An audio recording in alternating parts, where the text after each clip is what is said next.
I had heard of the whole Backrooms phenomenon, but I didn't really watch any of the stuff before. And then the first trailer for Backrooms came out with the guy that I think is the most underappreciated, most underrecognized, one of the best actors in the business today, Chiwetel Ejiofor. With the coolest name. Oh, with a very cool name. That I'm not going to lie, it took me a few weeks to figure out how to Yeah. properly pronounce years ago after he was in Serenity.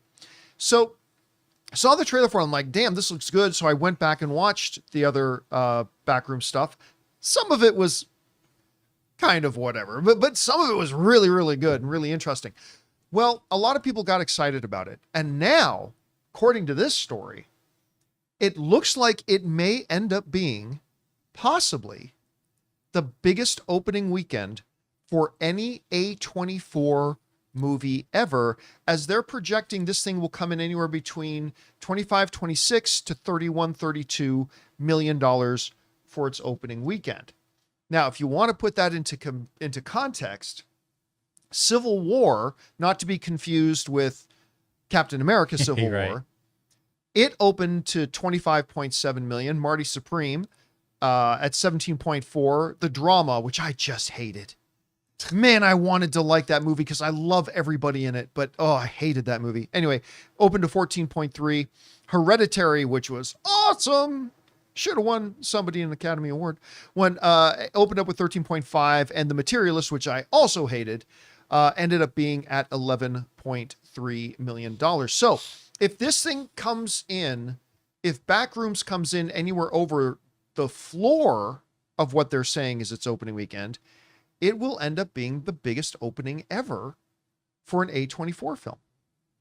And when you think about how popular A24 is becoming, like it was just a few years ago, Rob, that you mentioned A24 and there was a lot of people still didn't know what we were talking about. But now people who watch shows like this, you say A24 and now everybody knows what we're talking about, get kind of excited. And yeah, they put out some crap here and there, but they also put out some of the most, edge pushing, original kind of films out there. And they're a really, really exciting studio. So to see that, now correct me if I'm wrong, is the new Obsession not an A24 It's film? Blumhouse. It's Blumhouse. And it wasn't it wasn't done with A24. No, Okay. I didn't know that for sure, but I don't think so.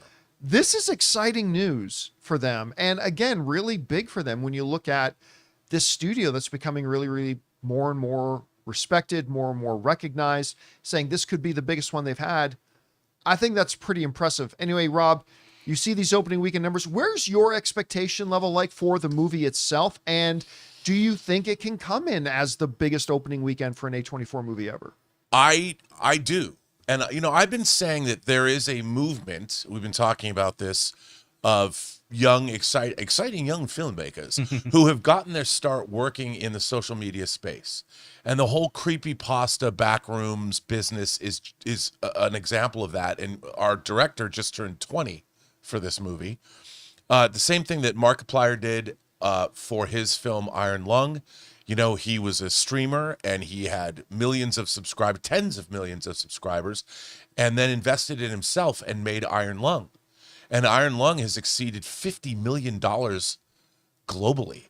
And he was able to turn his longtime YouTube audience and other Twitch and TikTok into that audience.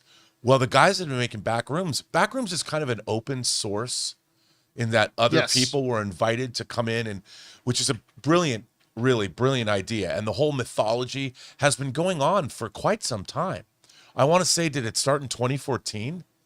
It's been around for a while. It's been around for a while. And the mythology of it has been around, I think, even longer than that. Absolutely. So it's a really interesting phenomenon, the fact that it's an open source mythology, but you do have one kid who kind of started it, and he's directing this movie. He's been mentored by some people. Oz Perkins, I believe, was somebody that came in and gave him some ideas. I'm excited by this because the Philippou brothers, who made Talk to Me and Bring Her Back, also got that start. And we're seeing a lot of these really exciting filmmakers break out this way. And I love this liminal space thing, where it's just like an empty room is the scariest thing ever. Like, why? And what, you're trapped in this weird dimension, and there's something about it. So it does not surprise me that this is a confluence of events, and it also does not surprise me that A24 is the purveyor of this, because look, you know, I think I first became aware that A24 was a thing. Like it was not, it wasn't just a distributor, was when I saw Harmony Korine's Spring Breakers. And I want to say I saw Spring Breakers in the Dome. You know, could have been. in It was around that time. Yeah, I think it was, and I'm like, what is this movie? You know, James Which Franco ties in nicely to the next story we're going to talk I, about. but I I was- literally just quoted that movie to myself. I was like, why are you Because so I'm always suspicious? looking at all my, whenever I get something, I'm like, my shit, just like James Franco would Why are say. you acting suspicious? Yeah.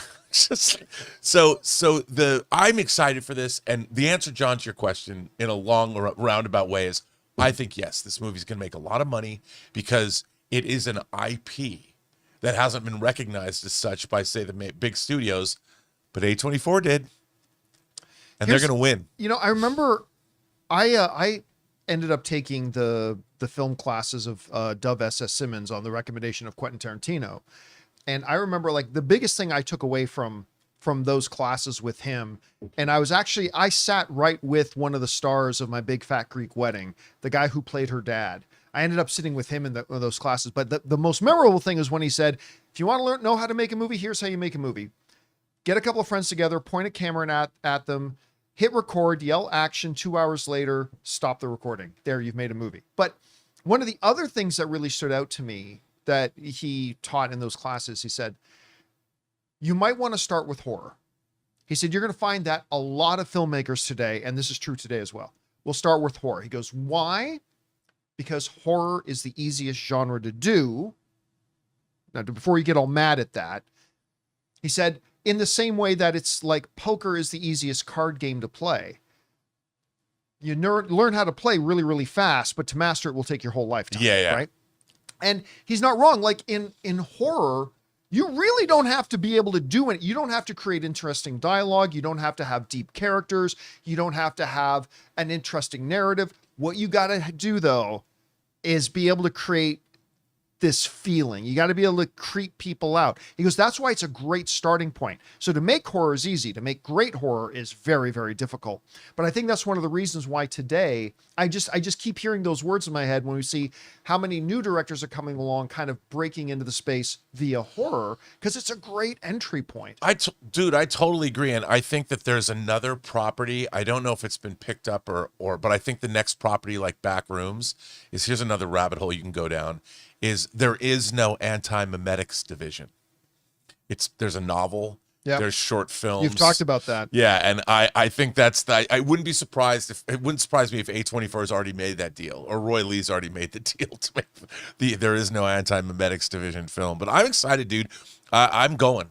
We want to take a second to thank a sponsor of today's video, Pocket Hose. Guys, I'm excited to tell you about the world's #1 expanding garden hose and their brand new product, the Pocket Hose Ballistic. As you guys can imagine, I'm not exactly gentle with my gear. I drag hoses across concrete over the pool, yank them around corners. I even coil and uncoil them all the time to put them in my camper van when I go out on my movie meetups. And generally speaking, a lot of them don't last. But the Pocket Hose Ballistic has been a totally different story for me. It's incredibly durable, super lightweight, and just makes the whole job easier. One of my favorite things is how simple it is to use. You turn the water on, it expands. Turn it off, it shrinks right back down to pocket size. And it's reinforced with a liquid crystal polymer, the same kind of material used in bulletproof vests. Plus, it comes with the pocket pivot, which gives you 360-degree rotation at the spigot, so it moves with you instead of fighting against you. And now, for a limited time, when you purchase a new Pocket Hose Ballistic, you'll get a free 360-degree rotating pocket pivot and a free thumb drive nozzle. Just text Campea to 64,000. That's CAMPEA to 64,000 for your 2 free gifts with purchase. Text Campea to 64,000.